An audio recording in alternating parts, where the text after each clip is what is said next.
नमस्कार विद्यार्थी, नमस्कार। मैं केवल एक छोटा सा संदेश आपके बीच में देना चाहता हूँ। अभी जैसे कि विद्यालय खुलने का समय है और हम देखेंगे कि हर इंसान सत्र से पहले 3 महीने तक ये सोचकर बैठता है कि मैं मेरे बच्चे को किस विद्यालय में प्रवेश दिलवाऊँ, किस में नहीं दिलवाऊँ, कहाँ पे पढ़ाई अच्छी होती है।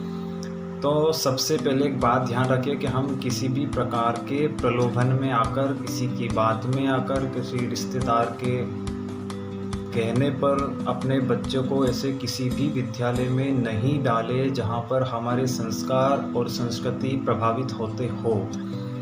अभी हमें देखने को मिलता है, कल मुझे ट्रेन में एक बच्चा मिला, ये सच्ची घटना है, 2 दिन पुरानी। मैंने उस बच्चे से यूं ही नॉर्मली पूछ लिया, बेटा तुम्हारे फादर का क्या नाम है? तो उस बच्चे ने मुझे पलटकर ये जवाब दिया कि कौन से वाले फादर, स्कूल वाले या घर वाले? मैं बगैर पूछे उस बात को ये समझ गया कि उस बच्चे के ने 2 फादर बताए, यानी कि यह बच्चा जरूर किसी कॉन्वेंट स्कूल का स्टूडेंट है। ये अपने यहाँ भी इस वक्त सबसे बुरी बात है कि बच्चे को मजबूरी में 2 पिता बनाने पड़ रहे हैं। अभी बच्चे को ये नहीं मालूम है कि मेरे ओरिजिनल फादर कौन है। एक फादर वो जो उसे घर पे दिखाई देते हैं और एक फादर वो जिसके अंदर में वो 4 से 5 घंटे तक अपने अध्ययन करता है, अपनी पढ़ाई करता है। इन सब चीज़ों से हमारी संस्कृति कितना क्षीण हो रही है, कितने हम गर्त में जा रहे हैं, कितना हमारा पतन हो रहा है। आगे जाके इन बच्चों का क्या भविष्य है हमें नहीं मालूम। लेकिन हम दिमाग पे एक बात बैठा है कि बच्चे को अगर इंग्लिश अच्छी आती होगी तो बच्चा आगे जाके अपना डेवलप अच्छा करेगा, अपना विकास करेगा, नौकरी करेगा। लेकिन ऐसा कुछ भी नहीं है। ये हम लोगों की बहुत बड़ी गलतफहमी है। जो बच्चा हिंदी मीडियम से पढ़ता है या हमारे यहीं के कोई अच्छे स्कूल होते हैं जो अपने शासन द्वारा मान्यता प्राप्त हैं, उन स्कूलों में भी पढ़ाया जाएगा। और अगर आपकी संस्कृति और संस्कार किसी प्रकार से प्रभावित नहीं होते हैं, आपके धर्म, आपके संस्कार, आपके संस्कृति के खिलाफ वहाँ पर कोई विशेष टिप्पणी या कोई ऐसी चीज़ नहीं सिखाई जाती है, तो आप बेझिझक वहाँ पर अपने बच्चों को प्रवेश दिलवाएं। लेकिन स्कूल में बच्चों को प्रवेश दिलवाने से पहले ये बात ज़रूर जान ले कि बच्चे 2 दिन स्कूल जाने के बाद ही उनके अंदर मैकाले की आत्मा नहीं बोलना चाहिए। उनके अंदर मैकाले घुस जाता है, यानी कि इंग्लिश बोलने लगते हैं। Mom, dad, father, good morning, good afternoon, good evening. ये सब चीज़ें आपको सुनने में, बोलने में बहुत अच्छी लगती है। खास करके जब हमारे घर कोई मेहमान आए हैं तो हम यही सोचते हैं कि हमारा बच्चा इंग्लिश में बोले। पर मैं समझता हूँ कि ये हमारी ना संस्कृति है, ये नहीं हमारे संस्कार है।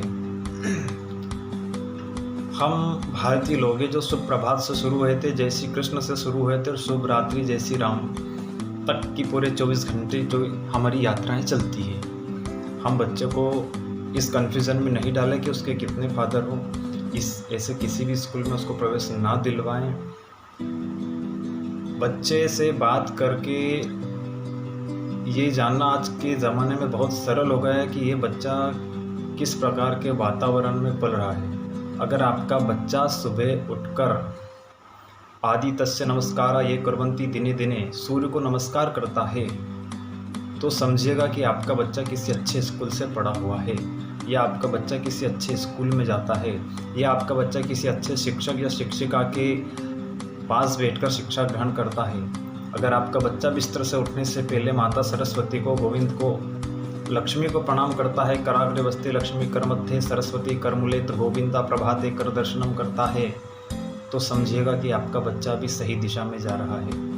आपका बच्चा बिस्तर छोड़ने के बाद जब पृथ्वी पर स्पर्श करता है और समुद्र वसने देवी ये पर्वत स्तन मंडले विष्णु पत्नी नमस्तुभ्यं पादिस्मृत क्षमस्वे, अगर माता धरती से वो आज भी प्रार्थना करके एक क्षमा मानता है कि हे माता धरती, अब मैं उठ गया हूँ और मेरे चरण दिन भर तेरे ऊपर स्पर्श होंगे, छुएंगे, और ये मेरी सबसे बड़ी भूल है, इसलिए मैं हाथ जोड़कर तुझसे हे माता क्षमा चाहता हूँ। अगर ये बच्चे के मन में भाव है तो समझे कि वो किसी अच्छे स्कूल से है। बच्चा अगर भोजन करने से पहले अन्न को और अन्नदाता को दोनों को प्रणाम करता है और वह स्वीकार करता है कि अगर हमने भोजन का सम्मान किया तो शायद हमारे जीवन में कभी भूख जैसी कोई समस्या नहीं होगी। और अगर आपका बच्चा जूते पहन के खड़े खड़े आज भी भोजन करता है तो समझ लिएगा कि अभी भी वो सही दिशा में नहीं है।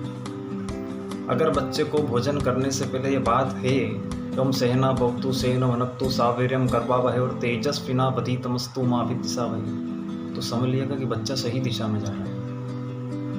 मैं स्कूलों में अंतर बताने का कारण ये सभी स्कूलों की बात नहीं है, ये कुछ विशेष प्रकार के स्कूल है जो अभी हमारी संस्कृति को छीन कर रहे हैं, जहाँ पर अक्सर गुलाब के फूल अपनी जेब में लगाकर एक फ़ोटो लगा होता है एक चाचा का, आपने देखा होगा। जो समझ सकता है समझिएगा। अगर बच्चा विद्यालय जाने से पहले अपने माता पिता या अपने से बड़ों से, अपने भाई बहन दादा दादी जो भी घर में बड़े हैं उन्हें प्रणाम बोलता है तो समझिएगा कि बच्चा सही दिशा में जा रहा है। मेरा कहने का केवल इतना सा अर्थ है, इतना सा मतलब है कि बच्चा चाहे कितनी भी बड़ी फीस के बजट में पढ़ता हो, किसी भी मीडियम से पढ़ता हो, ये महत्वपूर्ण नहीं है। महत्वपूर्ण है कि वो अपनी मातृभाषा को कभी भी भूले नहीं। मातृभाषा जब आएगी तो वो संस्कार लेकर आएगी।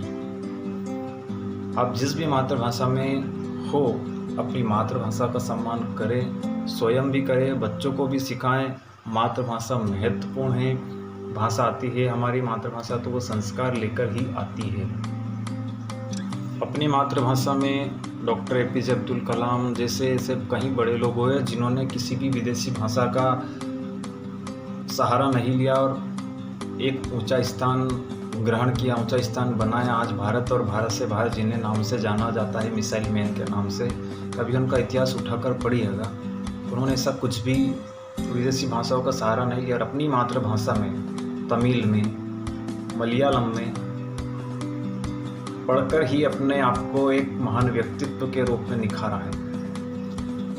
तो दोस्तों कोशिश करें कि जहाँ विशेष ज़रूरत पड़े वहीं पर हम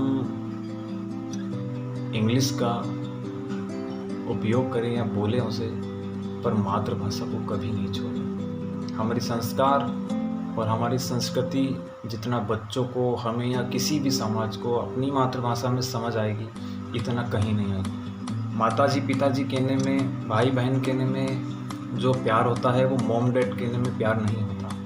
मॉम डैड का अर्थ भी आपको नहीं मालूम है। जिन्हें मालूम है वो नहीं बोलता है कि मम्मी क्या होती है, डैड क्या होती है। जिन्हें इसका अर्थ पता है वो कभी नहीं बोलेगा, जिन्हें अर्थ नहीं पता है वो तो बोलेंगे। तो आपसे मेरा दोबारा से आग्रह है कि बच्चों को प्रवेश दिलवाने से पहले स्कूल के संस्कार, वातावरण देखना बहुत ही महत्वपूर्ण है सभी पालकों के लिए। कुछ लोगों को मेरी ये बात अच्छी भी लग सकती है, कुछ लोगों को बुरी भी लग सकती है, कोई सहमत हो भी सकता है, लेकिन मैं यही कहूँगा अपनी मातृभाषा, अपनी संस्कृति और अपने संस्कार का सम्मान करें, दूसरों को भी करने दें और बच्चों को भी सिखाएं कि हम जिस जगह पे जा रहे हैं, जिस वातावरण में हम रहते हैं, उसको अच्छे से समझें। ये बात इसलिए भी कहना ज़रूरी है कि हमारी भारतीय संस्कृति में भगवान श्री राम की 3 माताएं थी, भगवान श्री कृष्ण की 2 माताएं थी, शिवाजी की 2 माता थी, जन्म देने वाली और पालने वाली दोनों माताएं थी। हमारे संस्कार में, हमारे भारतीय संस्कृति में ये हमने पढ़ा भी है, सुना भी है, लेकिन हमने कभी भी ये नहीं सुना है कि भारतीय संस्कृति में एक से अधिक फादर होते हैं, कि एक फादर स्कूल में भी होते हैं और एक फादर घर पर भी होते हैं। तो थोड़ा सा शर्म की बात भी और बुरी बात भी है, तो ध्यान रखना बहुत ज़रूरी है कि अपने बच्चे को 2 फादर के बीच ना पलने दें, एक पिता ही उनके